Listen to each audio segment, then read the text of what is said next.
Ғажайып түс ертегі. Бірде Арман түс көреді. Түсінде оның дене мүшелері дауласыпты. Бас бірінші болып былай дейді: мен бәрін басқарамын. Менде көз, ауыз, құлақ, мұрын бар. Мен болмасам адам ештеңені көрмейді, естімейді, иісті де сезбейді, сөйлей де алмайды, тіпті аштан өлер еді. Егер мен болмасам, сені ары-бері жан-жаққа кім бұрар еді, деді мойын.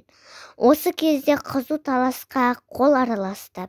Егер мен болмасам, жүкті тасу, тамақ дайындау, кір жуу, үтіктеу, жазу, сурет салу, әртүрлі аспапта ойнауда қиынға соғар еді.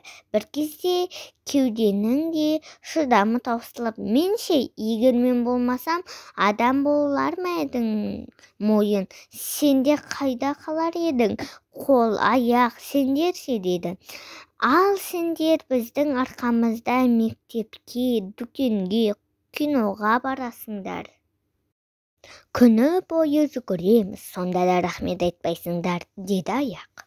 Бұл айтыстың қалай аяқталарын Арманды қатты қызықтырды. Бірақ ең шиеленіскен жерінде ол оянып кетті. Ал сендер қалай ойлайсыңдар? Адамға ең керегі қай мүше?